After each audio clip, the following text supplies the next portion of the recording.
Hello, sir. Hey, good morning. How are you? Good, sir. How are you? I'm good. Good morning sir. Good morning. How are you? Fine. यहाँ sign कर दीजिए। Pen, please. Thank you sir. आपका कोई भी ID proof. Mister Parmar, कैसे हैं आप? मैं ठीक हूँ. How are you? Good to see you. I am sorry sir, this is new staff. Mister Parmar हमारे बहुत ही पुराने और इम्पोर्टेंट क्लाइंट हैं। बीजू, सर का सामान 47 में रख दो। Okay sir. Thank you. Shabnam, Mala आई क्या?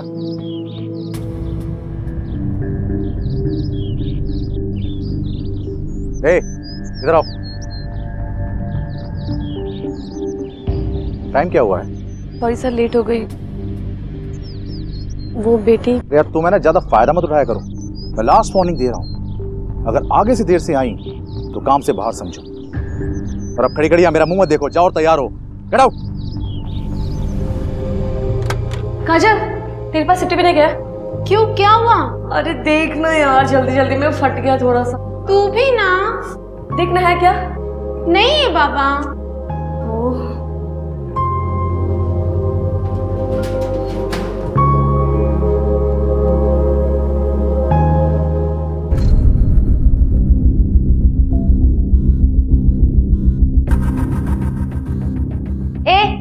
क्या देख रहा है? शो चल रहा है इधर। शो नहीं, नौटंकी। नौटंकी चल रहा है, वही देख रहा हूँ। ये टाइम पास करना बंद करो और चुपचाप काम पे लगो। बॉस ने बोला है। बहुत लेट हो गया यार, बहुत काम बाकी है। मीनू, क्या हुआ? जबरदस्ती की इसने? वो तो गलती से शबो, मैनेजर को बुला। मैं आपसे फिर से सॉरी कहता हूँ। सर, आप इनको सॉरी बोल रहे हैं? इन्होंने तो मीनू को। तुम चुप रहो, कुछ नहीं हुआ है। और जब सर कह रहे हैं कि कुछ नहीं हुआ तो कुछ नहीं हुआ। सर ये झूठ बोल रहे हैं। देखा, ऐसे ही अपने गेस्ट को अटेंड करती हैं। सीधे ही उंगली उठा दी। सॉरी बोलो सर से। सर सॉरी बोलो वरना निकलो इस होटल से। सॉरी।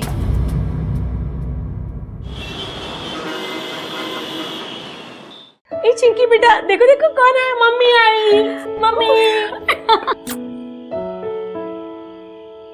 चल, હું जाऊँ છું माला। थैंक यू मासी। आप है तो इसलिए मैं जा पाती हूँ, वरना एमा शू થઈ ગયું माला। और वैसे भी मुझे काम क्या होता है, चिंकी होती है तो मुझे भी अच्छा लगता है। चल, હું जाऊँ છું। આવજે।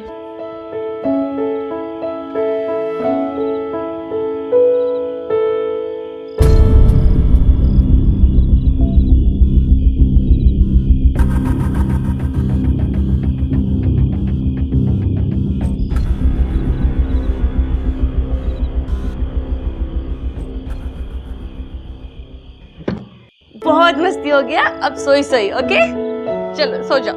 आंखें कर लो।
दिमाग खिसक गया क्या तेरा? पागल हो गई है? अभी तो सिर्फ खरोचा है, फिर से मेरे घर में घुसने की कोशिश की तो काट डालूंगी, समझा? भूल गई तू पहले क्या थी? 2 की। रे क्या बोला? फिर से बोल।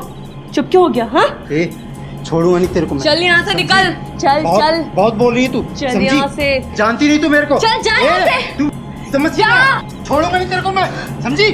फिर आऊंगा मैं। समझ लेना। माला के जीवन को देखकर यही जाहिर होता है कि वो बहुत मेहनती और जुझारू महिला थी, जो खून पसीना एक करके अपनी बेटी को बड़ा करने की निरंतर कोशिशों में लगी हुई थी। माला दिन रात मेहनत करके अपनी बेटी को एक बेहतर कल देना चाहती थी, लेकिन ऐसा क्यों प्रतीत हो रहा था कि मानो माला खुद अपने अतीत से दूर भाग रही हो। क्या वाकई माला के अस्तित्व की इस ऊपरी परत के नीचे कोई गोपनीय राज छिपा हुआ था? और वो कौन शख्स था जो माला के घर में घुसकर उसे धमकाकर चला गया था? आखिर ऐसा क्या छुपा हुआ था उसके बीते हुए कल में जो उसकी आने वाली जिंदगी पर इतना गहरा असर छोड़ गया था? और क्या वो राज सही में उसके लिए खतरा बन सकता था? कल वो हरीश आया था फिर से, तो पुलिस में कंप्लेन क्यों नहीं करती है? नहीं कर सकती, आप जानती हो ना। चलो चुप। सोनू, अगर आप मम्मा को जाने नहीं दोगे तो मम्मा लेट हो जाएगी ना, और फिर मम्मा को डांट पड़ेगा, नहीं ना? बाय। ए चंकी, तू बड़ी होके ना बिल्कुल तेरी मम्मी जैसी बनना, हा? एकदम बहादुर। क्या है? हाँ, पिछले 1 हफ्ते में माला 2 बार लेट आई। मुझे इसके बारे में पता भी नहीं। सर सुबह तो देखा तब नहीं, अभी दिखाई नहीं दे रही। सर वो आई है, वो इधर ही है, कुछ काम कर रही होगी, मैं उसको बुला के लेके आती हूँ। माला, माला, माला, माला,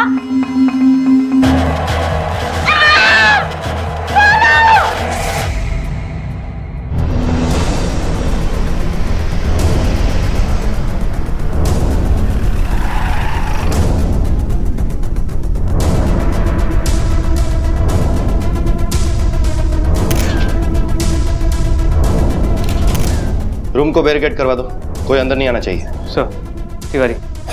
हाँ, क्या कह रहे थे आप? कौन सी मीटिंग? सर वो मैं ये कह रहा था सर मैं हर हफ्ते एम्प्लॉयज़ की मीटिंग लेता हूँ उनकी प्रोग्रेस चेक करने के लिए।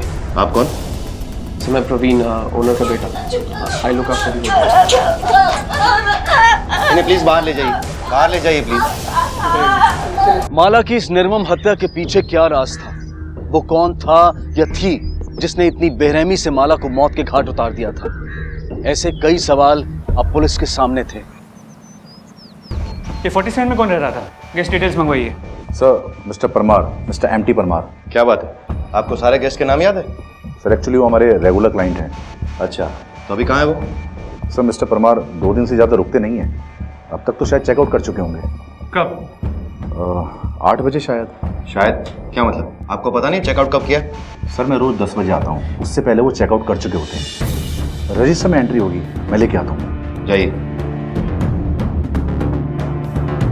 सर आपको कुछ चेक करने की जरूरत नहीं है, मैं बताती हूँ आपको। खून हरीश ने किया है। उसको इतनी खुन्नस थी माला से कि वो एक दिन होटल तक पहुंच गया, रोज माला को टेंशन देता था।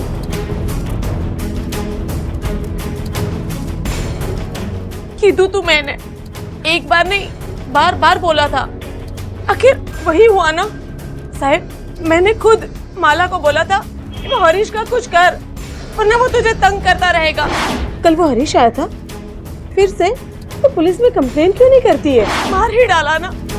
अरे रे भगवान, अब बेचारी नु हमें शू थशे। साहब इन्हें छोड़ता नहीं, कड़ी से कड़ी सजा देना उसको, छोड़ना मत उसे।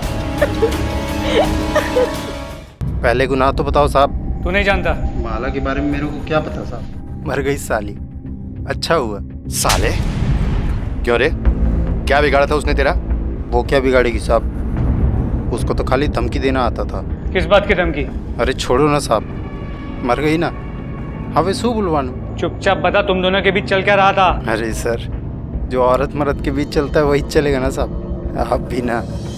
नहीं साहब, बोल। नहीं साहब, बस आज नहीं साहब, बंद हो गई तेरी हंसी? हाँ? तोड़ दूं उंगली तेरी? नहीं बोल, साहब, नहीं। बोल क्यों डराता था उसे? बोल क्यों धमकाता था? नहीं मार डाला तूने? नहीं मारा साहब, नहीं प्लीज छोड़ दीजिए साहब, प्लीज। बोल। साहब मैंने कुछ नहीं किया साहब। जिस दिन वो मरी उस दिन मैं नाके पे ही था साहब, पत्ते खेल रहा था साहब, एक बड़ा हाथ भी मारा साहब। वो 4 लोग और थे, राजू भाई, जीतू, चिंटू परेरा और सुनील। चाहो तो आप उनसे पूछ लो, मैंने कुछ नहीं किया साहब। सर, हरीश सच कह रहा था। उस दिन वो पूरा दिन नाके पे ही था। वहाँ के कई लोगों ने उसे वहाँ देखा है। लगता है उसे छोड़ना पड़ेगा। कुछ न कुछ इन्फॉर्मेशन उसके पास जरूर होगी। पीछा जो करता था उसका, सड़ा उसे बेंच पर। और कोई इन्फॉर्मेशन? सर, फोरेंसिक रिपोर्ट इसके मुताबिक कमरे में किसी भी चीज पे कोई खून के निशान नहीं थे। क्लियर है, किसी भारी चीज से वार किया गया है और हमारी इन्वेस्टिगेशन में वो चीज हमने मिस कर दी है। क्या हो सकती है ये भारी चीज? ये तो होना ही था। अब ऐसी लड़कियों का यही हाल होता है ना साहब। ऐसी लड़कियां मतलब? कुछ याद है उस दिन किसी को देखा था तुमने यहाँ? कोई अजीब बात, कोई इंसान, कुछ याद है तुम्हें? मैंने आपको बोला ना सर, वो हरीश वो बहुत कमीना है। एक बार तो वो होटल के अंदर भी घुस गया था, किसी को नहीं पता कैसे। मुझे तो उसी पर शक है।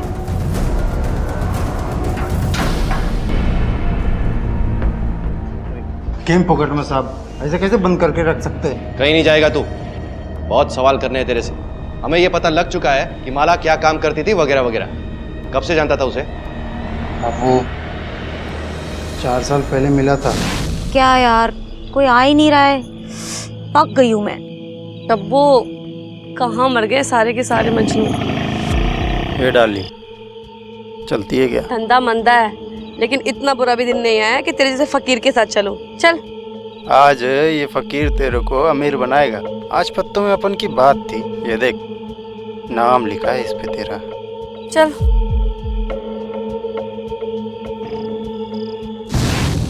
उस दिन से तो जैसे अपना रोज का मिलना जुलना हो गया था साहब। फिर अचानक पता चला वो पेट से थी।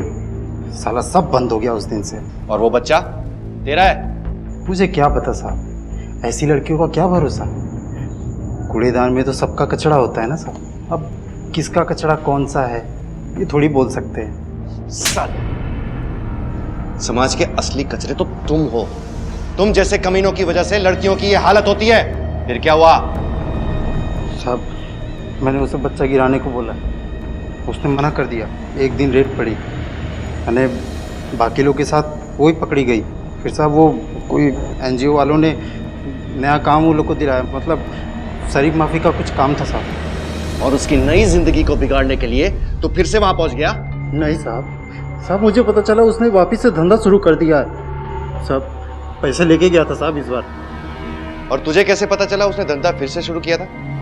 साहब मैं वो होटल जाया करता था ना, तो वहीं पता चला मेरे को। वो उसका चक्कर चल रहा था और भी लोगों के साथ। किसके साथ चक्कर था उसका? सब होगा कोई नया बकरा।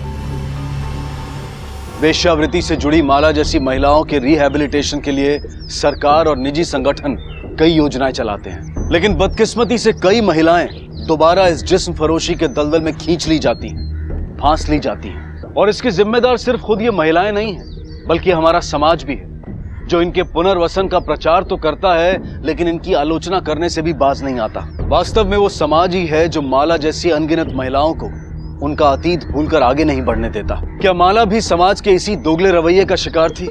क्या उसके भविष्य की हत्या उसके अतीत के हाथों हुई थी?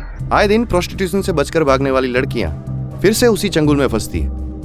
कहीं माला भी उसी तरह से? और उस पर तो अपनी बेटी को बड़ा करने का प्रेशर भी था। हो सकता है कि उसका कोई पुराना क्लाइंट होटल में मिल गया हो इत्तेफाकन। हो सकता है, या फिर पैसों का लालच। शाह, उस दौरान जो गेस्ट वहां पर रुके थे उन सबकी लिस्ट थी ना तुम्हारे पास? सबसे पूछताछ की? सर, सबसे पूछताछ हो गई। सिर्फ उस परमार से कांटेक्ट नहीं हो पा रहा, जिसने उस दिन उस रूम से चेकआउट किया। और मैनेजर ने अभी अभी बताया कि उसने ऑफिशियली चेकआउट भी नहीं किया है। इतनी खास इंफॉर्मेशन वो अभी दे रहा है? इस परमार का एड्रेस निकालो, दर्शन देने का टाइम हो गया है। मुझे नहीं पता कि वो कहाँ है। वापी में प्लांट से माल लेने के लिए जाते हैं और वहीं रहकर आते हैं। नॉर्मली 2-3 दिनों में वापस आ जाते हैं, पता नहीं इस बार ऐसा क्यों। उनका कोई फोन वोन आया था? नहीं, मैंने ट्राई किया था लेकिन लग नहीं रहा था। लेकिन आप उन्हें क्यों ढूंढ रहे हैं? क्योंकि हमें कुछ इन्फॉर्मेशन चाहिए। कहाँ गए वो? अहमदाबाद शायद। वहाँ पे कोई परिवार वगैरह है, कोई रिश्तेदार जिनका एड्रेस मिल सके? हाँ, एक डायरी है, मैं लेकर आती हूँ। देखिए, हमें ऐसा क्यों लग रहा है कि आप हमसे कुछ छुपा रही है? नहीं, ऐसा तो कुछ नहीं है। अभी तो सिर्फ पूछताछ चल रही, लेकिन इन फ्यूचर हमें ये पता चला कि आपने हमसे कुछ छुपाया है तो बहुत बड़ी मुसीबत खड़ी हो सकती है। बेहतर यही होगा कि आप हमें बता दें। वो कुछ दिनों से मुझे ऐसा लग रहा है कि मुझे शक था कि शायद उनका किसी के साथ, वापी में शायद कोई और औरत है। लास्ट टाइम की तरह इस टाइम नहीं होगा वो, मैं पहुंच जाऊंगा। एक मीटिंग है, उसके बाद मैं डायरेक्टली 7 बजे होटल पहुंचूंगा। लेकिन एक बात बोल दूं, किसी और क्लाइंट को अपना टाइम वाइम मत देना। इस बार मेरे को तेरा पूरा वक्त चाहिए, बिना झिक के, समझी ना?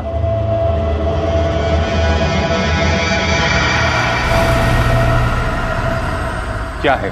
किससे बात कर रहे थे? काम की बात थी, डीलर से बात कर रहा था, मिलना है उसको वापी में। और ये क्लाइंट के बारे में सब? मैंने बोला ना, काम की बात थी। वो डीलर अगर दूसरे क्लाइंट के पास चला गया तो 2 दिन तक मुझसे नहीं मिलेगा। सर, इस परमार को किसी ना किसी तरह ढूंढ के निकालना होगा। एक तो उसकी बीवी का शक, और ऊपर से वो गायब है। सर, ये आदमी 100% इस केस में इन्वॉल्व है। उसके कॉल रिकॉर्ड्स निकलवाओ, सिग्नल ट्रायंगुलेट करके उसका लोकेशन ट्रेस करो। इस प्रोस्टिट्यूशन के एंगल की वजह से इन्वेस्टिगेशन का रुख बदल गया है। अगर माला फिर से ये धंधा करती थी तो ऑब्वियसली उसका एक क्लाइंट तो हो नहीं सकता। सर, ये भी तो हो सकता है कि होटल से जुड़ा कोई ऐसा आदमी हो जिसे माला पे गुस्सा आया हो, क्योंकि उसने ये सब फिर से शुरू कर दिया। डेफिनेटली हो सकता है, इसलिए हमें नए एंगल से फिर से पूछताछ करनी होगी, होटल से जुड़े हर एक आदमी से, खासकर सुधा देसाई जिसने सबसे पहले माला को नौकरी दी थी, वहां से शुरू करते हैं। जी सर। इंस्पेक्टर साहब, जब भी मुझे मौका मिलता है, I like to help these girls. अगर मैं इनके लिए कुछ कर सकती हूँ तो क्यों ना करूँ। अगर मेरी हेल्प से इनकी जिंदगी बदल जाती है, देन व्हाई नॉट। अब आप ही देखिए ना, 1 साल हुआ है मीनू, माला और शबनम को यहाँ आए हुए। कितनी डिग्निफाइड जिंदगी बिता रही हैं तीनों। दोनों? ओया, दोनों। आपकी हाल ही में माला से कुछ बात हुई थी? उसका होटल में किसी स्टाफ के साथ या किसी कस्टमर के साथ कोई खास लगाव? देखिए इंस्पेक्टर साहब, मैं इस होटल में ज्यादा इन्वॉल्व नहीं रहती हूँ। मेरा बेटा प्रवीण वही मैनेज करता है सब कुछ। आई डाउट कि उसे कुछ भी पता होगा, लेकिन हाँ, डे टू डे बेसिस पे हमारे मैनेजर को सब पता था। लेकिन ये हमारी गलती कहिए या जो भी कहिए कि हमने ध्यान नहीं दिया, हमने सब कुछ अपने मैनेजर पर छोड़ दिया। वैसे भी इन तीनों लड़कियों का यहाँ एम्प्लॉय करना हमारे मैनेजर को कभी पसंद नहीं था, क्योंकि शायद वो प्रोफेशनली करेक्ट भी था, क्योंकि उसके हिसाब से इन लड़कियों को एम्प्लॉय करने से हमारी होटल की रेपुटेशन जाती है। And I am really hurt कि माला दोबारा इस प्रोफेशन में चली गई है। मेरी उन तीनों से कोई पर्सनल प्रॉब्लम नहीं है, और माला से तो बिल्कुल नहीं। वो तो ये सब छोड़ के नौकरी करके अकेले एक बच्चे को बड़ा कर रही थी, जो कि आसान नहीं है, लेकिन माला कर रही थी। और जब मुझे पता लगा कि वो ये सब छोड़ के उसने ये धंधा फिर से शुरू कर दिया है, तो मुझे दुख हुआ। आप चाहें तो और लड़कियों से पूछ सकते हैं, मैं एकदम सच कह रहा हूँ। हाँ सर, वो सिर्फ दिखाता है कि वो सख्त है, अंदर से वो मोम है। अच्छा है बेचारा, उसे सच में हमारी परवाह है। प्रॉब्लम तो क्या? प्रॉब्लम तो क्या? बोलो, डरो मत। प्रॉब्लम तो सर प्रवीण सर को है। वो पहले से ही हमसे चिढ़ते थे। वो तो सुधा मैम ने बोला इसलिए वो मान गए, वरना तो। और जब से पता चला कि हम तीनों में से किसी ने धंधा शुरू कर दिया है, तब से तो वो। जल्दी जल्दी इधर आओ, इधर आओ जल्दी। इधर आ, जल्दी इधर आ। क्या हो रहा है यहाँ पे? हाँ, क्या हो रहा है यहाँ पे? मेरे रिजॉर्ट में जो भी होता है ना, मुझे सब समझ में आ जाता है। मेरी माँ ने तुम लोगों पे तरस खाया, तुमको यहाँ पे नौकरी दी, हाँ, तुम पे विश्वास किया। मैंने उसे पहले ही बोल दिया था तुम लोग विश्वास करने के लायक नहीं हो। मुझे ना सीधा जवाब चाहिए। चुपचाप मुझे बता दो, तुम तीनों में से ये गंदा काम कौन कर रहा है यहाँ पे? कौन कर रहा है प्रोस्टिट्यूशन यहाँ पे? जो भी मेरे रिजॉर्ट में होता है ना, मुझे सब कुछ समझ में आ जाता है और मैं उन कस्टमर्स को कुछ नहीं कहूँगा। तो बेहतर होगा कि तुम तीनों में से जो भी ये कर रहा है ना, मुझे 48 घंटे में बता दे। 48 आवर्स, 48 घंटे हैं तुम लोगों के पास, फिर तो ना तुम तीनों यहाँ से बाहर जाओगे। बहुत भड़क गए थे सर, हम तीनों के लिए बहुत खुन्नस भर गई थी उनके अंदर। कहने लगे कि हम लोग होटल का माहौल खराब कर रहे हैं, लेकिन सुधा मैम बहुत अच्छी हैं, उन्होंने ही हमको बचाया। तो कौन था वो? क्या? वो कौन था तुम में से जिसने धंधा वापस शुरू किया था? मुझे नहीं पता सर। देखो शबनम, सच बता दो, हमसे कुछ छुपाना तो तुम्हारे लिए अच्छा नहीं होगा। मैं सच बोल रही हूँ सर, कसम से मुझे नहीं पता। इनसे पूछो कि इन तीनों में से वो लड़की कौन है जिसने जिस्म का धंधा फिर से शुरू किया था। कौन है वो? तुम थी?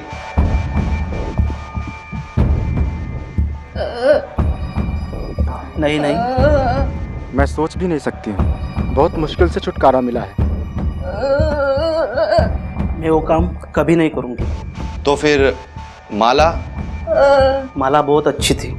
माला मेरा, हम सब का ख्याल रखती थी। वो खुद की लाइफ को बदलना चाहती थी। वो यह कर नहीं सकती, उसके साथ बहुत बुरा हुआ है। प्लीज़ आप उसके मारने वाले को खोज निकालें। हाँ बोलो। ठीक है सर, परमार का पता चल गया।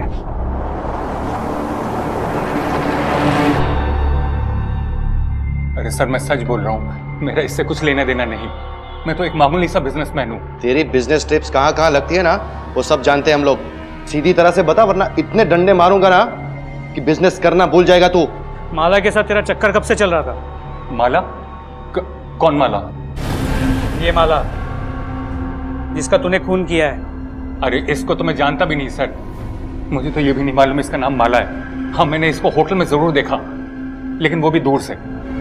उसके बाद एक बार बात भी हुई मेरी उससे, लेकिन उसके 5 मिनट बाद मैंने इसको मुर्दा पाया। तो फिर भागा क्यों वहां से, वो भी बिना चेकआउट किए? क्योंकि मैं डर गया था सर, ये सब देख के मैं डर गया था, मुझे कुछ समझ नहीं आ रहा था। अब सॉरी सर, मैं बाद में आती हूँ। अरे कोई बात नहीं, कोई बात नहीं, आप कर लो। वैसे भी मुझे वॉशरूम में टाइम लगने वाला है, आराम से करो।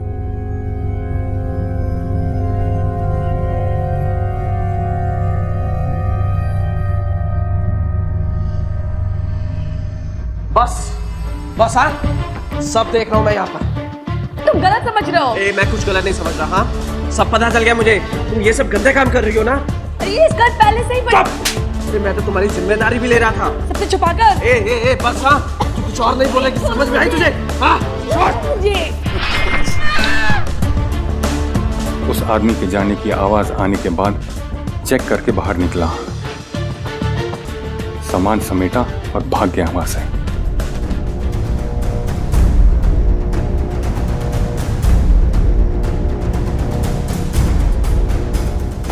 पर तू वहां माला को मरता हुआ छोड़ के भाग गया। मेरा उससे कुछ लेने देना नहीं था माला से, तो मैं इसको क्यों मारता? देख, हम सब जानते हैं तेरा और उसका चक्कर चल रहा था ना। यहाँ आने से पहले तू उसे फोन करता था ना, और फिर होटल रूम में जाके तुम दोनों टाइम पास करते थे। सर वो ये नहीं थी सर। तो कौन थी वो? सर उसका नाम शबनम है, और वो भी उसी होटल में काम करती है। मेरा माला के साथ कुछ लेना देना नहीं है सर। तेरा लेना देना किन किन लोगों के साथ है ना, वो हम पता कर लेंगे। मैंने झूठ बोला, मुझे मेरी नौकरी बचानी थी, इसके अलावा मैंने और कोई झूठ नहीं बोला। ताकि लोगों का शक तुमसे हटकर माला पे जाए। और तुम्हारे इस झूठ की वजह से माला की जान गई हो तो किन किन लोगों को माला के बारे में ये झूठ बताया था तूने? सर, मेरे को पता था कि विजू हम सबको बहुत हेट करता है, इसीलिए मैंने उसके कानों में ये बात डाली। मुझे पूरा भरोसा था कि वो 100% ये अफवाह जरूर फैलाएगा, और उसने वही किया।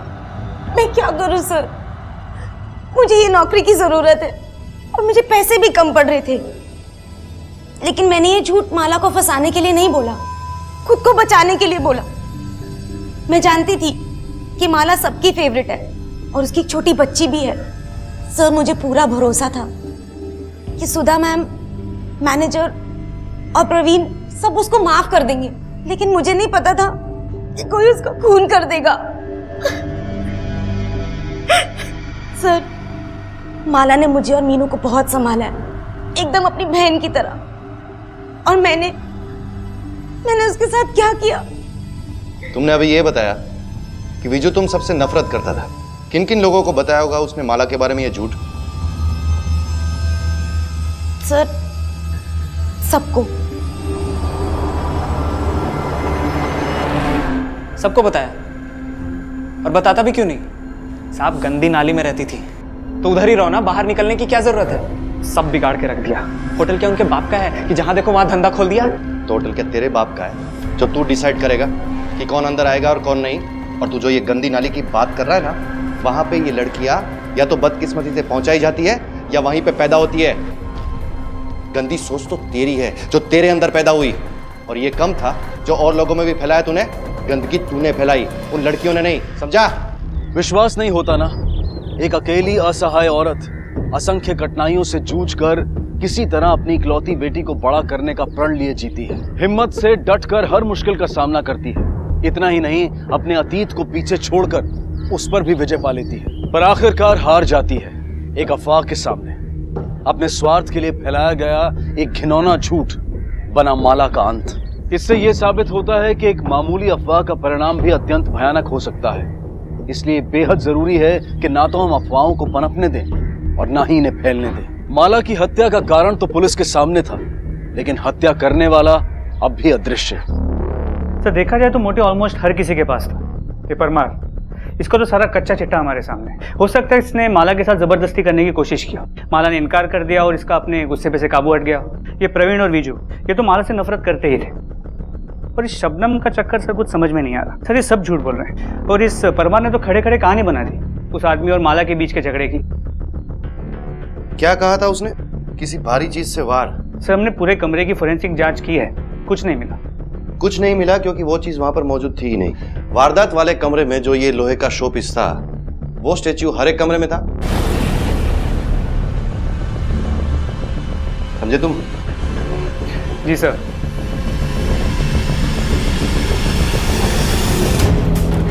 ऐसे और कितने शोपीस हैं आपके पास? सर, सेकंड फ्लोर के कमरे में सुपीरियर डीलक्स रूम 12 होंगे सर।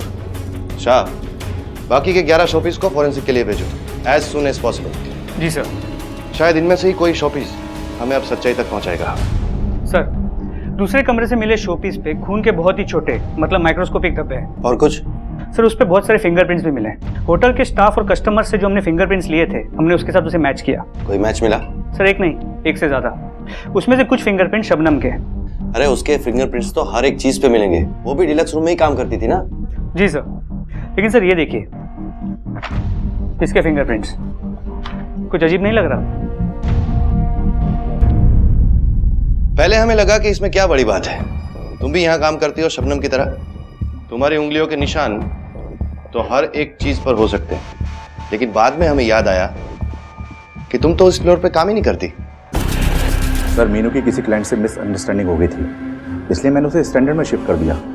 और डीलक्स रूम तो पूरा माला और शबनम संभालती थी। माला ने हमेशा तुम्हारा ख्याल रखा और तुमने उसे मार दिया। क्यों मारा उसे? बोलो।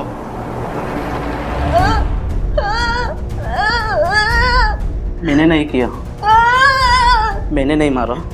माला दीदी थी मेरी, मैं उससे बहुत प्यार करती थी। लेकिन जब मैं उसे बुलाने गई तो मैंने देखा माला दीदी को मारते। उसने मुझे धमकी दी, मैं डर गई, इसलिए खून वाली मूर्ति छुपाने में मदद की।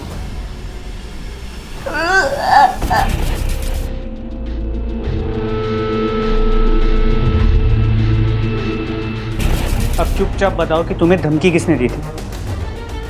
हम जानते हैं कि तुम माला के बहुत करीब थी।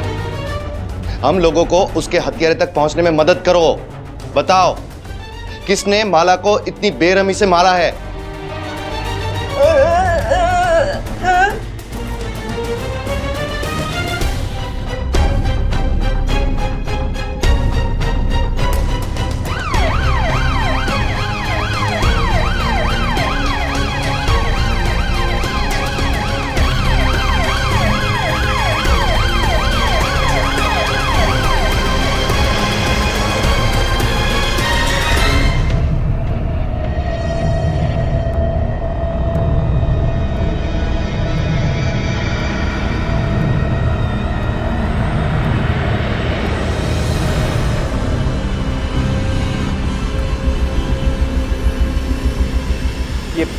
आप मुझे यहाँ पर एक कॉमन क्रिमिनल की तरह, मैंने कहा ना आपको I am innocent, damn it. अच्छा, लेकिन मीनू ने तो हमें कुछ और ही बताया।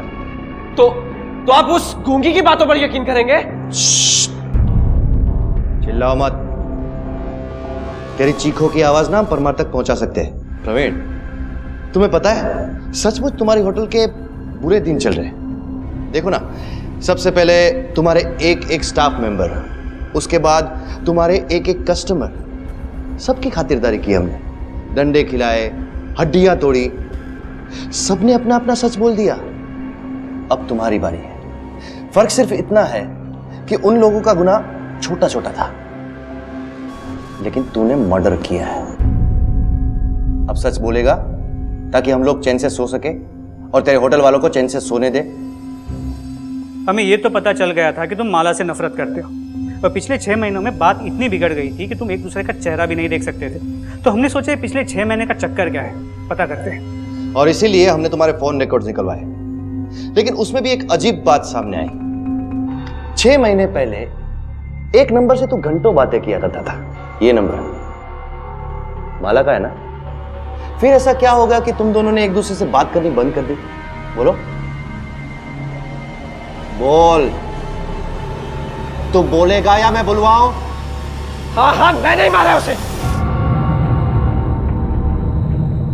मारना नहीं चाहता था पर मारा। 1 साल पहले उसने मेरा रिसोर्ट ज्वाइन किया, सब कुछ नॉर्मल था। फिर हम दोनों को प्यार हो गया। 6 महीने तक सब ठीक था। फिर जब मॉम को पता चला तो वो चाहती थी कि ये सब बंद हो जाए, मैं सब बंद कर दूं। मैंने उसके बाद भी कोशिश की। ये धोखा ही तो है प्रवीण। आज मैं जो हूँ जहाँ हूँ तुम्हारी माँ की वजह से हूँ, और तुम मुझे बोल रहे हो उनको धोखा देने के लिए। अगर हम साथ रहेंगे तो उन्हें सच बताकर, वरना नहीं। दोनों बकवास बंद करो, नॉर्मल बातें करो, कुछ प्रैक्टिकल सोचो। ये फिलॉसफी ना मुझ पे मत झाड़ो। और तुम्हें तो बल्कि खुश होना चाहिए कि छिप छिप के सही पर ये रिश्ता तो आगे बढ़ रहा है ना, वरना तुम जैसी लड़कियों को ना ये भी नसीब नहीं होता। अब ऐसे घूर क्या रही हो तुम? सही कहा तुमने, मुझ जैसी लड़कियों के नसीब में नहीं है ये सब। बर्दाश्त नहीं होता था मुझसे। 1 सेकंड में मेरा सब कुछ खत्म हो गया। माला मेरे इतने पास थी, लेकिन हमारे दरमियान कुछ भी नहीं था। लेकिन जब उस विजू ने मुझे आकर ये बताया कि इन 3 लड़कियों में से कोई एक लड़की फिर से धंधा करती है, तो वो मुझसे सहन नहीं हुआ। मुझे समझ आ गया कि एक बार की वैश्या ना पूरी जिंदगी की वैश्या है। मैंने अपनी आंखों से उसे उस परमार के कमरे में देखा, अपने कपड़े एडजस्ट कर रही थी वो।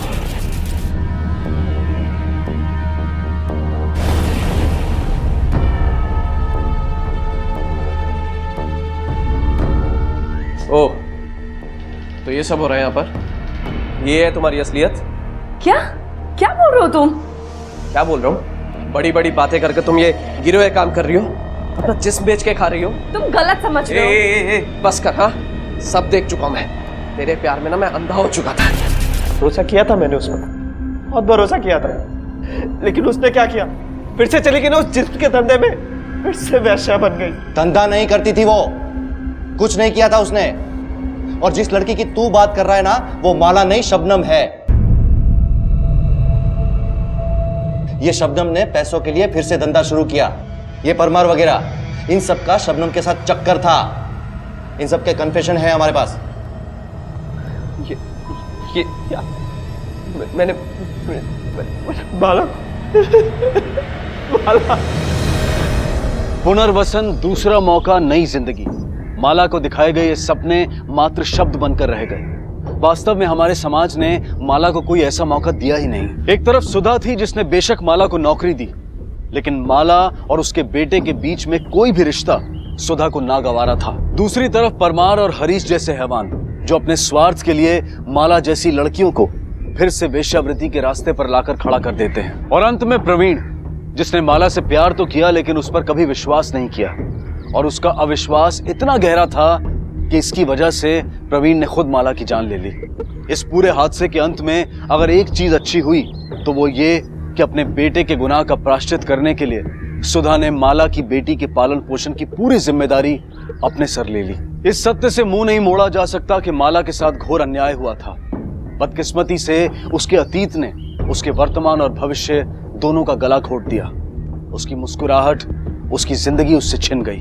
किसी की आलोचना कर उन पर अपनी राय बनाने की बजाय अगर हम सही मायने में सच्चे और निस्वार्थ भाव से उन्हें स्वीकार करें, समाज में आत्मसात करें, तो आज के इस केस की यही हम सब के लिए सीख होगी। इसी विचार के साथ अब मैं अनूप सोनी आपसे विदा लेता हूं।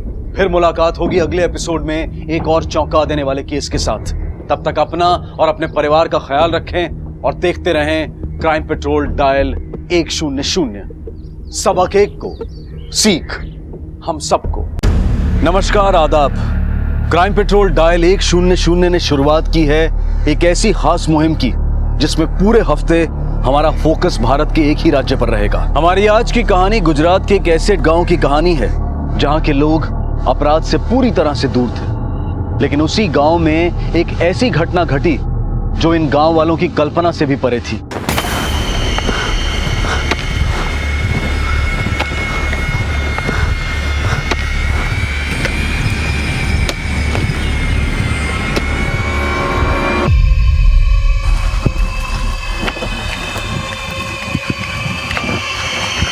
माँ, हाँ क्या कर रहे हो? कुछ नहीं बेटा, वो खेत में जुताई कर रही थी ना, तो वहाँ सोना मिला है। सोना? हाँ सोना मिला है, तो सोचा यहाँ पर ना गाड़ दूँ। ध्वनि बड़ी होगी ना तो उसकी शादी के लिए काम आएगा। लेकिन सुन, तू भी इस बात का ध्यान रखना कि ये बात किसी को पता ना चले, ठीक है? R for Rose, S for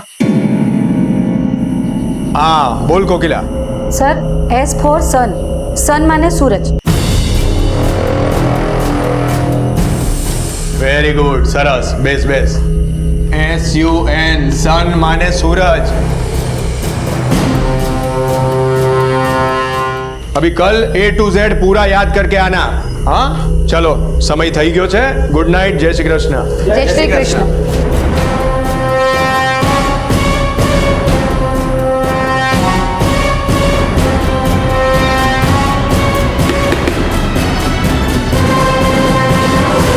C for चक्कू, P से पल्लू, K से कोना।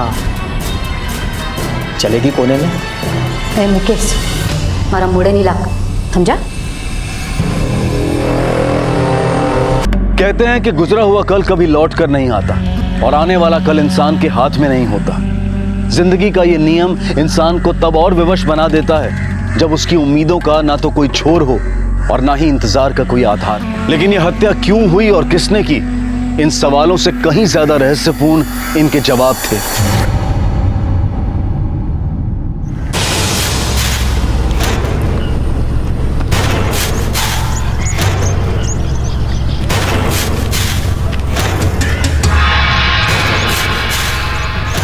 खेत में जुताई कर रही थी ना, तो वहाँ सोना मिला है, तो सोचा यहाँ पर ना गाड़ दूँ, ये बात किसी को पता ना चले।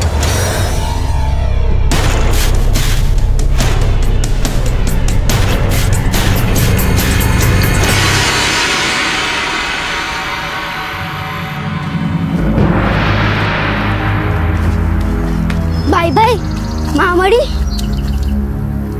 नहीं, फिर माँ भी जैसे। चल। अरे नहीं आवे तारी माँ, भाग गई अपने आशिक के साथ। मेरी माँ के बारे में कुछ बोला ना तो दांत तोड़ दूंगा। अच्छा, तू मेरे दांत तोड़ेगा? हाँ अभी बताता हूँ। तुम यहाँ छोड़, भाई छोड़। चलो, ये गंदा है। राजा लखोटा राम लखोटा, चल। धैर्य बेटा। ध्वनि सुनो, तुम्हारी माँ आई कि नहीं? ना काकी। देखो डिकरा, तुम्हारी माँ नहीं आई ना तो घबराओ मत, मैं हूं ना तुम्हारी काकी। हाँ, तुम्हारे माँ जैसी। अच्छा देखो, कोई भी जरूरत पड़ से ना तो मुझे बुला लेना, मैं आ जाऊंगी। हाँ ठीक है, चलो जी। भाई ये ऐसा क्यों बोली कि माँ नहीं आएगी? अरे ध्वनि, ये सब झूठ बोल रहे। माँ भी जैसे। चल, तेरे को खाने के लिए देता हूँ, चल।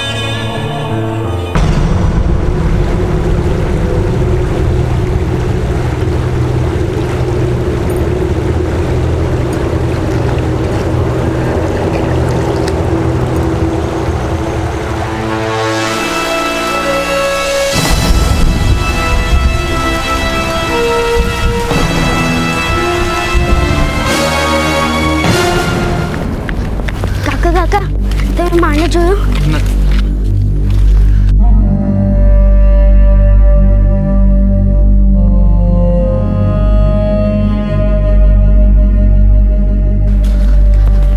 काकी, आपने माँ को देखा? अभी क्या करेंगे? मिल जाएंगी, आगे चलते हैं।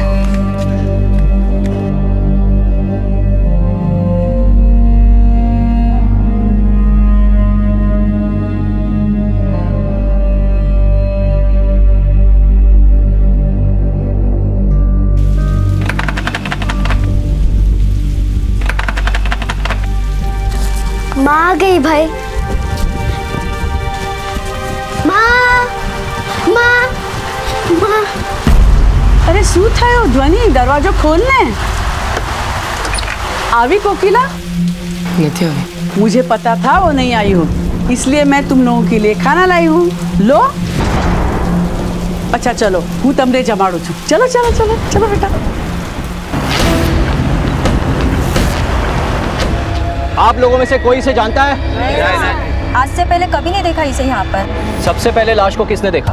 हमने देखा था साहब। क्या कर रही थी तुम यहाँ? कपड़ा धोने आई थी साहब। तुम्हारा माधी कोई ओळखे छे? नाते नाते। ऐसा भी तो हो सकता है कि औरत बाहर से इस गांव में आई थी। पिछले 2-3 दिनों में तो हमें इसे नहीं देखा यहाँ पे।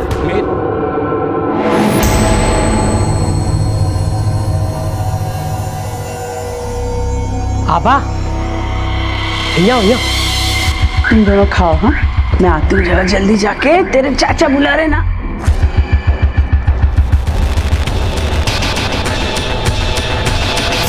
अरे मेरी सरपंच महोदय, ये बच्चों पे मोह माया लुटा के तू करना क्या चाहती है? अरे तुम मर्दों की अकल तो घुटने में होती है। 10 एकड़ जमीन है कोकिला की और सरकार जल्द ही उस पर हाईवे बनाने वाले हैं और उस जमीन के बदले में 3 गुना दाम भी देने वाली है। फायदा ही फायदा है।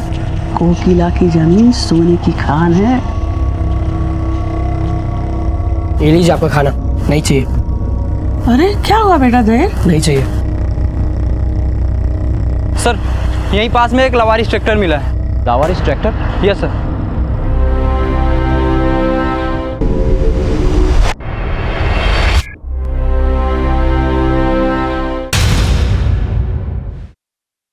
सर, मैंने सभी से पूछताछ कर ली है, लेकिन ये ट्रैक्टर इस गांव का नहीं है। ऐसा भी तो हो सकता है सर कि ये लावारिस ट्रैक्टर के साथ उस औरत का कोई कनेक्शन हो। पॉसिबल है मीर।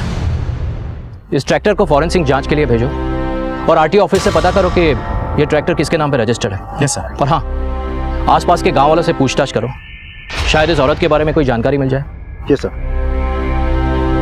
कोकिला के पास जमीन जायदाद की कोई कमी नहीं थी, तो क्या उसकी हत्या की वजह ये जमीन जायदाद बनी या फिर उसकी आबरू? कोकिला की हत्या का रहस्य उसकी जिंदगी से कम रहस्यपूर्ण नहीं था और एक के बाद एक जो खुलासे होने वाले थे वो इस केस को और भी पेचीदा बनाने वाले थे।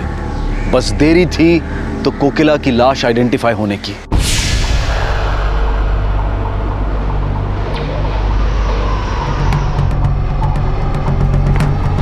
सर।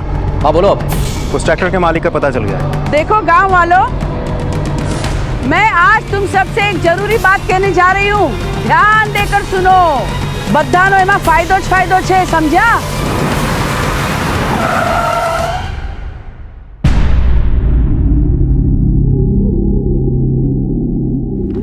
શું વાત છે इंस्पेक्टर साहब? 2 दिन पहले हमें तारापुर गांव से एक औरत की लाश मिली थी। वहां पर एक ट्रैक्टर भी था जो इस गांव की कोकिला शाह के नाम से रजिस्टर्ड है।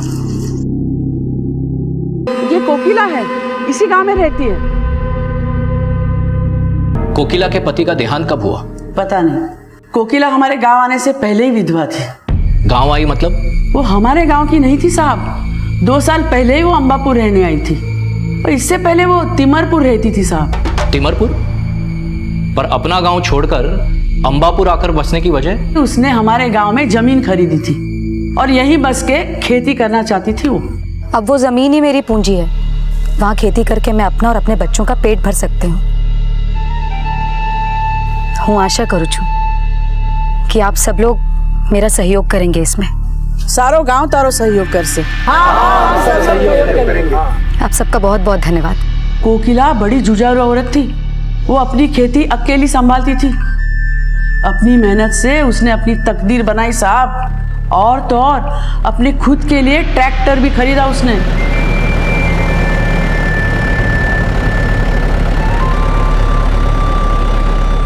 मतलब बहुत पैसा था उसके पास। पैसा क्या साहब, विचार की भी बहुत धनी थी वो। सीखने के लिए हमेशा उत्सुक रहती थी वो, और इसलिए इवनिंग स्कूल में पढ़ने जाती थी वो। Evening school? हाँ, एनजीओ ने प्रौढ़ शिक्षा के लिए हमारे गांव में स्कूल खोला है, वहाँ कोकिला जाती थी। आसपास के सारे गांव में वो अकेली औरत थी जो वहाँ पढ़ने जाती थी। कोकिला नो कोई ने साथे लड़ाई झगड़ो, दुश्मनी? दुश्मनी तो मैंने नहीं खबर साहब, लेकिन उसके ससुराल वालों में से ही किसी ने उसकी हत्या की होगी साहब। ससुराल में कौन? अब उसका कौन कौन था ये तो मुझे नहीं पता, लेकिन कोकिला हमेशा कहती थी कि उसके ससुराल वाले बहुत खराब लोग हैं साहब। देखिए, कोकिला की डेड बॉडी हमें तारापुर से मिली थी। वो रहती थी अंबापुर में, तो तारापुर क्यों गई थी? तारापुर नहीं, वो तो खानगंज मंडी के लिए निकली थी। इस साल उसके खेत में फसल बहुत अच्छी हुई, तो खानगंज मंडी में अनाज बेचने के लिए गई थी वो। पिंकी, भाई आने वाले और माँ को साथ लेके आएंगे।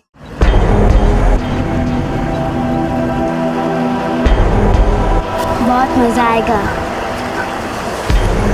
पिंकी, माँ आ गई। माँ, माँ, माँ, माँ, भाई, माँ कहाँ है? बताओ ना भाई। भाई, माँ किधर है भाई? माँ क्यों नहीं आई? बताओ ना भाई। बताओ ना भाई, माँ कहाँ है? बताओ ना, माँ कहाँ रह गई? बताओ ना भाई।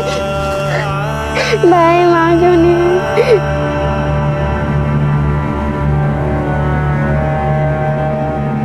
सर, कोकिला का ट्रैक्टर बिल्कुल खाली था। कहीं ऐसा तो नहीं कि अनाज लूटने के इरादे से उसकी हत्या की गई थी? नहीं मीर, ये अगर लूट होती तो कोकिला की लाश नदी किनारे नहीं ट्रैक्टर के आसपास होती। ये हत्या लूट के इरादे से नहीं हुई, इसके और भी कई पहलू हैं। 7 जून को कोकिला सुबह 3:30 बजे अंबापुर से खानगंज मंडी जाने के लिए निकलती है, लेकिन उसका ट्रैक्टर अंबापुर से मंडी पहुंचता नहीं है। उसका ट्रैक्टर मिलता है तारापुर के जंगल के पास। अब अंबापुर से तारापुर का डिस्टेंस करीब करीब 20 किलोमीटर्स होगा, यानी कि उस दिन सुबह के 4 बजे कोकिला तारापुर जंगल के पास पहुंची होगी। सर, पोस्टमार्टम रिपोर्ट के मुताबिक हत्या का समय सुबह 4:30 बजे के आसपास का था, यानी कि वो आधा घंटा ट्रैक्टर से रिवर तक के डिस्टेंस में काउंट हो सकता है, जो कि करीब 500 मीटर्स था।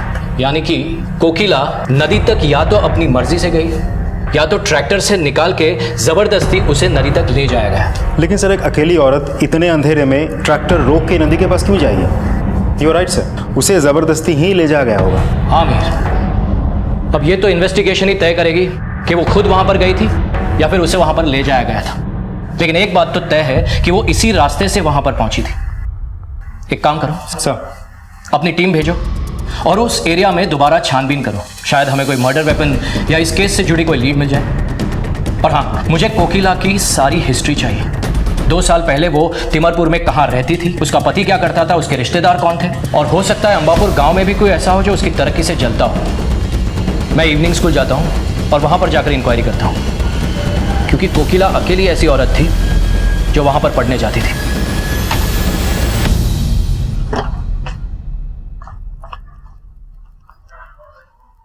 सर, मैंने तिमारपुर में पता कर लिया है, कोकिला यहीं की है। उसके देवर का घर भी यहीं है, लेकिन ताला लगा हुआ है।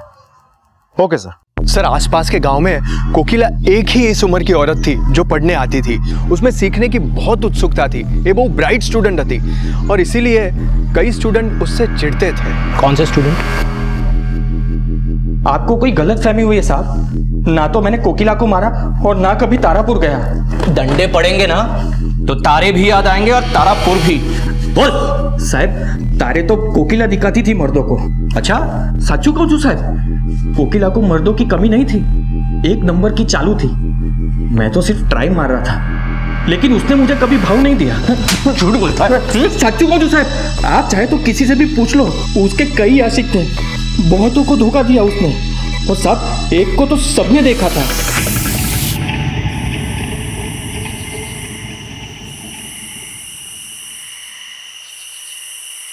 कोकिला,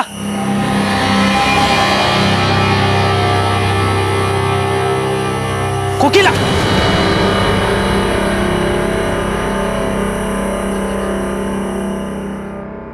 साहब पक्कू वो कोकिला का घायल आशिकी था, तभी तो उसको धोखेबाज बोल रहा था। हो सकता है उसी ने कोकिला को मारा हो। वो आशिक अगर तू निकला ना तो चार्जशीट बाद में बनाऊंगा, रिमांड पहले लूंगा, समझी गए ना? सच्चू कहूँ तो साहब, मम्मी ना सब।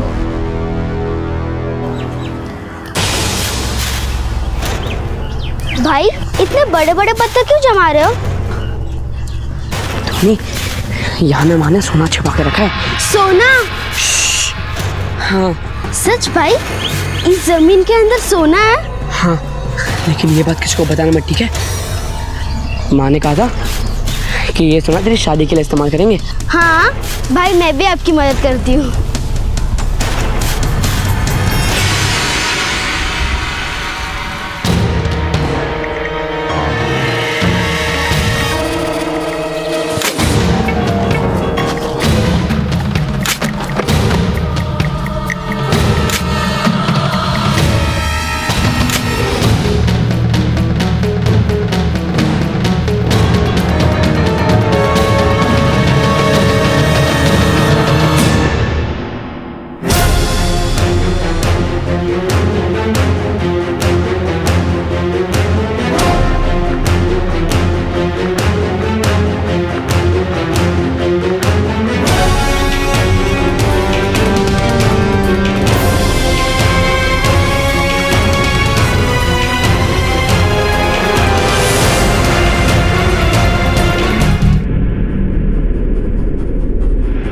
मैं कहीं नहीं करूँ साहब, मैंने कुछ नहीं किया, मैंने नहीं मारा। मैं तो यहाँ पे सिर्फ सोना लेने आया था। सोना लेने आया था? झूठ बोलता है। नहीं नहीं, सच्चू कहूँ तो मैंने दही और धोनी को बातें करते हुए सुना था। बोल रहे थे कि कोकिला बहन ने यहाँ पे सोना दबाया हुआ है।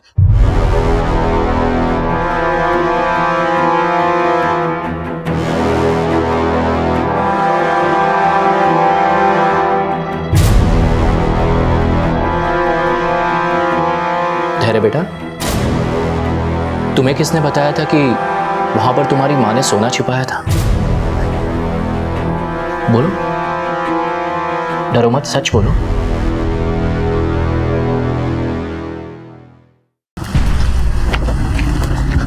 माँ, हाँ? क्या कर रहे हो? कुछ नहीं बेटा, वो खेत में जुताई कर रही थी ना, तो वहाँ सोना मिला है। सोना? हाँ, सोना मिला है, तो सोचा यहाँ पर ना गाड़ दूँ। ध्वनि बड़ी होगी ना तो उसकी शादी के लिए काम आएगा।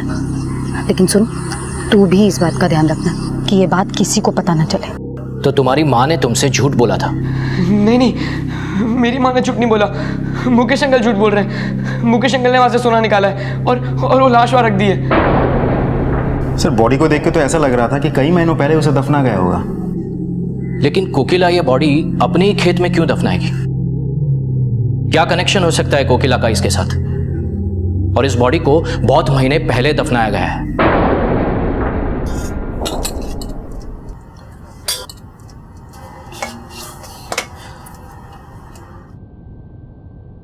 ध्वनि,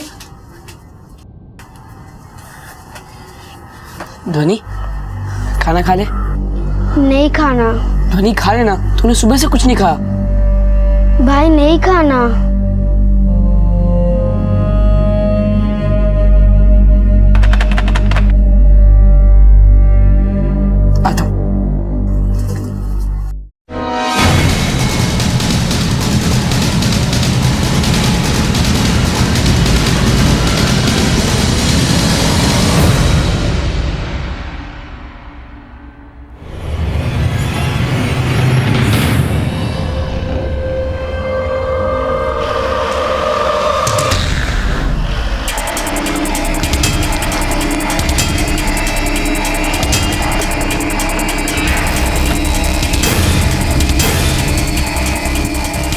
आओ साहब, અહીંયા છે।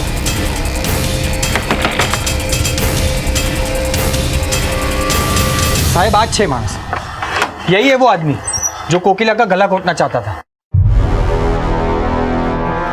धोखेबाज औरत, तेरा तो गला दबाने को जी करता है मेरा। मैंने कहा छोड़ मेरा। हिम्मत कैसे कि तूने मेरा हाथ पकड़ने की? अरे शू बात करे छे सर? ऐसा कुछ नहीं है, मैंने कुछ नहीं किया है। कौन छे तू અને અહીંયા શું કરે છે? सर, मारू नाम धीरेन है और ये मेरी पत्नी और ये बच्चे मेरे भतीजे। मेरे भाभी के मरने की खबर मिली तो इनसे मिलने के लिए हम लोग यहाँ पे चले आए। बहुत साल बाद याद आया इनकी? हाँ बोल। सर मेरे तो सिर्फ अनबन थी कोकिला के साथ, क्योंकि वो हमें धोखा दे के यहाँ पे आई थी। कैसा धोखा?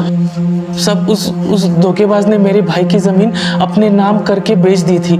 उस जमीन में मेरा भी हक था साहब। तो इसीलिए उसे मारकर नदी में फेंक दिया और अब उसके बच्चों पे ममता जता रहा है ताकि जमीन हड़प सके। ना साहब, ऐसी बात नहीं है। माना कि मैं कोकिला से नफरत करता था, लेकिन मैंने उसका खून नहीं किया। मैं उसके बच्चों को तो अपने बच्चे मानता हूँ साहब। उसके पति की जमीन पे तेरा हक था, उसका क्या सबूत है तेरे पास? सबूत मारा भाई ने जबान से साहब। पिछले 2 साल से मैं मेरे भाई को ढूंढ रहा हूँ साहब, लेकिन पता ही नहीं चला वो कहाँ चले गए। क्या कोकिला विधवा नहीं है? हाँ साहब, कोकिला विधवा नहीं हुई थी। उसने तो अपने पति के मरने की अफवाह फैलाई थी। हमारा मोटा भाई तो लापता था। क्या? हाँ साहब, उनको चरस की बहुत बुरी लत थी और वो इस लत में इतने अंधे हो गए कि करीब 2 साल पहले मेरी पत्नी और कोकिला के गहने चुरा के भाग गए। हम लोगों ने उन्हें बहुत ढूंढा साहब, लेकिन हमें वो कहीं भी नहीं मिले। सर उसने मेरे भाई का झूठा डेथ सर्टिफिकेट बनवाकर सारी जमीन हड़प ली और फिर यहाँ आ गई। लेकिन कोकिला ने अपने पति के मरने की झूठी अफवाह क्यों फैलाई? क्योंकि उसका किसी के साथ चक्कर था साहब। चक्कर? हाँ साहब, वो 1 नंबर की चरित्रहीन औरत थी। किसके साथ चक्कर था उसका? साहब ये तो मैंने खबर न थी, लेकिन उसका जरूर किसी न किसी मर्द के साथ चक्कर था। सर मैंने कोकिला के फ़ोन रिकॉर्ड्स क्रॉस वेरीफाई किया। एक बड़ी अजीब बात सामने आई है। वो एनजीओ के स्कूल टीचर हरीश को बहुत फ़ोन करती थी, यहाँ तक कि देर रात में भी। और एक और बात सर, ये इवनिंग स्कूल शाम के 7 बजे से लेकर रात के 9 बजे तक चलता है, लेकिन फिर भी कोकिला हर रोज़ रात को 10 बजे के बाद ही अपने घर लौटती थी, जबकि स्कूल की दूरी उसके घर से महज 15 मिनट की होगी।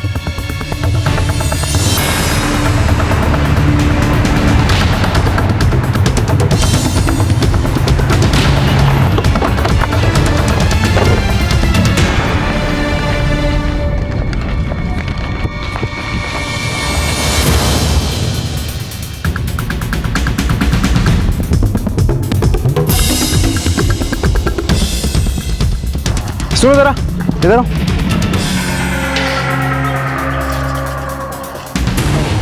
ये हरीश कहाँ है? सर कल से तो ताला लगा है यहाँ पे और स्टूडेंट भी आके गए, पर 2 दिन से दिख नहीं रहा साहब यहाँ पे। ठीक है जाओ। कोकिला के गांव वालों से जानने की कोशिश करो कि कोकिला और हरीश के बीच में वाकई कोई अफेयर था। Yes sir.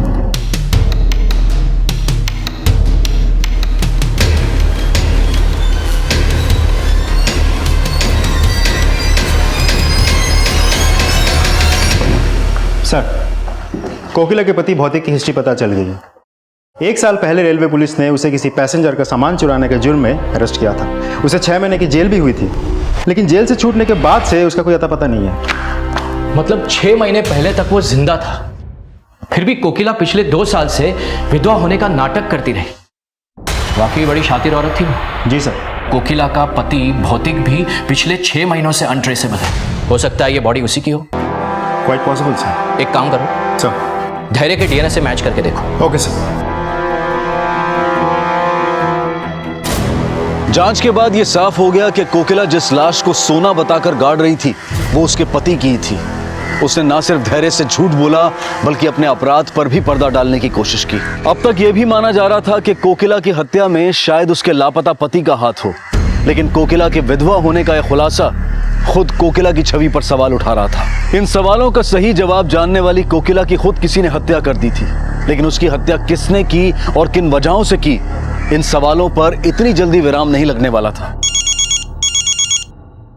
हाँ श्याम बोलो। सर यहाँ पे एक चाकू मिला है जिस पर ब्लड मार्क्स हैं, लेकिन ये जगह नदी और ट्रैक्टर से काफ़ी दूरी पर है। चेक करो वो ब्लड मार्क्स कोकिला के ब्लड सैंपल के साथ मैच करते हैं या नहीं, और उस चाकू को भी फिंगरप्रिंट एग्जामिन के लिए भेजो। Okay sir. अभी हरीश के बारे में एक इन्फॉर्मेशन मिली। वो अम्बा जी के गेस्ट हाउस में छिपा बैठा है। तो फिर देर किस बात की? चलो।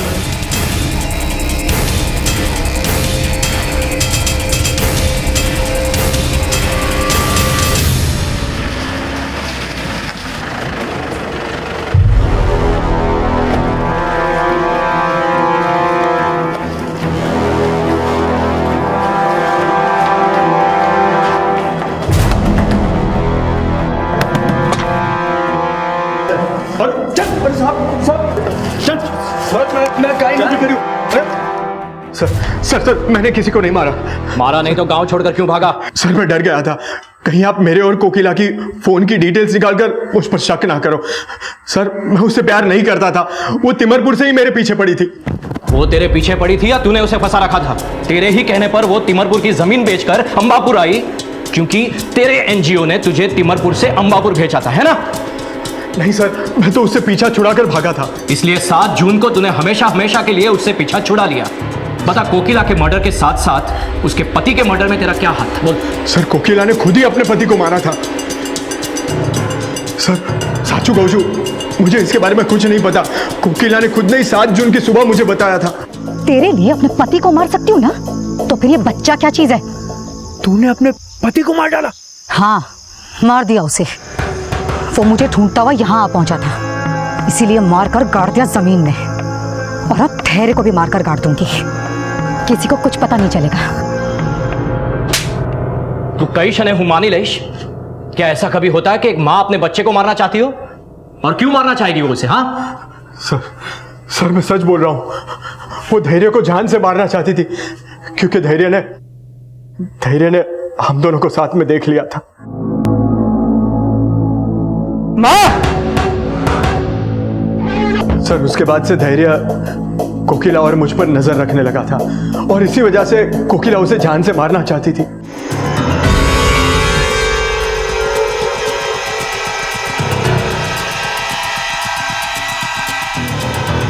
इतनी सुबह यहाँ क्यों बुलाया? ताकि जो हमारे बीच का कांटा है उसे हमेशा हमेशा के लिए हम रास्ते से हटा सकें। क्या मतलब है तेरा? हरीश में धैर्य को साथ लेकर आई हूँ। तो ट्रैक्टर में है वो, चलो उसे मिलकर हमेशा हमेशा के लिए सुला देते हैं। सर लेकिन जब उसने मुझे धैर्य को मारने के लिए कहा, मैंने उसकी एक नहीं सुनी। फरहाद, पागल हो गई है तू? हाँ, पागल हो गई हूँ मैं। हरीश, कहाँ जा रहे हो? गाड़ी थई गई है तू, छोड़। हरीश!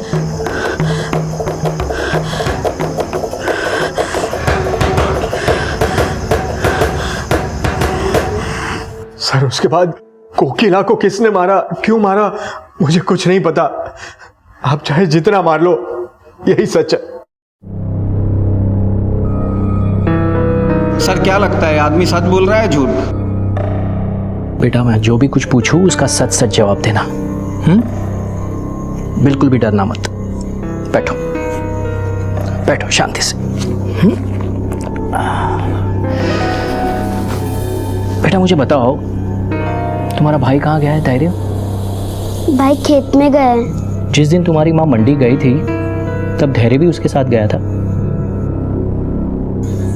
बोलो बेटा, डरो मत, जवाब दो।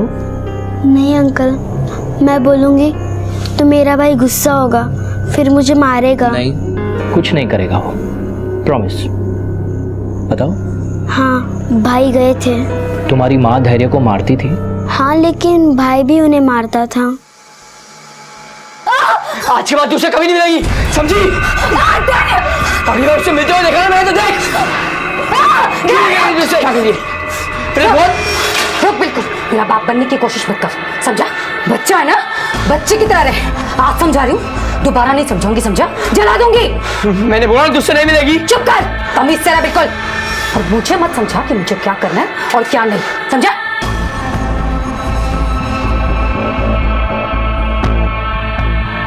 भाई तो अच्छे, लेकिन जब उन्हें गुस्सा आता है तो बहुत बुरे बन जाते हैं।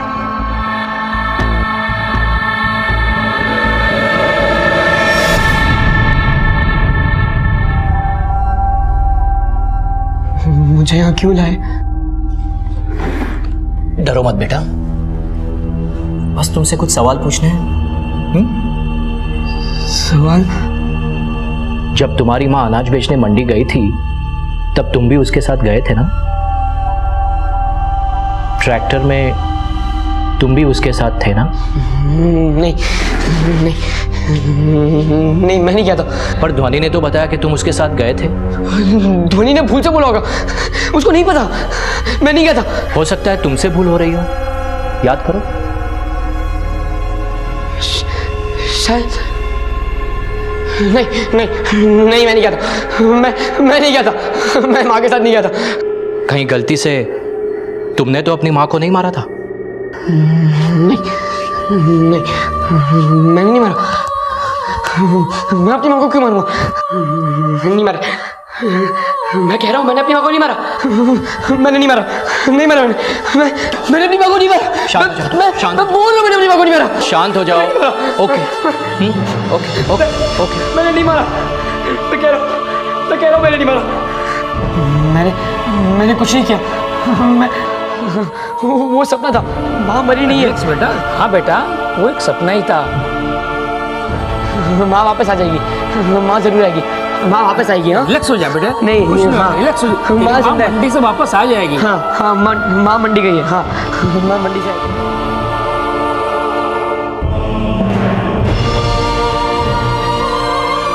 मुझे नहीं लगता कि हमें उस पर ज़्यादा छोड़ देना चाहिए। उस हादसे ने उसके दिमाग पर इतना गहरा असर किया है कि उसे सपना मानकर भी उसे डिस्क्राइब नहीं करना चाहता है।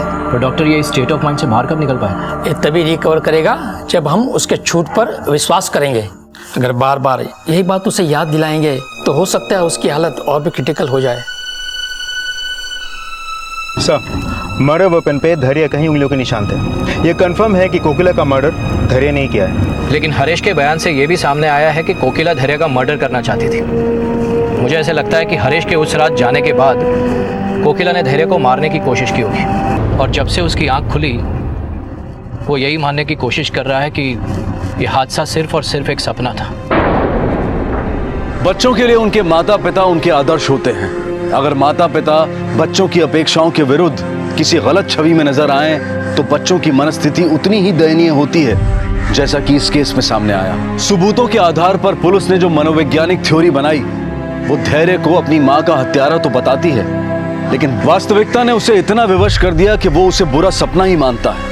उसे अब भी लगता है कि उसकी मां जिंदा है और वो एक दिन जरूर लौट कर आएगी। ये केस अदालत में किसी ठोस नतीजे पर नहीं पहुंच पाया है, लेकिन साइकोलॉजिस्ट धैर्य को एक नई जिंदगी देने की कोशिश कर रहे हैं और हम उम्मीद करते हैं कि उनकी कोशिशें जल्द ही सफल हों। अब मैं अनूप सोनी आपसे विदा लेता हूं। फिर मुलाकात होगी अगले एपिसोड में एक और चौंका देने वाले केस के साथ। तब तक अपना और अपने परिवार का ख्याल रखें और देखते रहें क्राइम पेट्रोल डायल 100। सबक एक को सीख हम सबको। जय हिंद।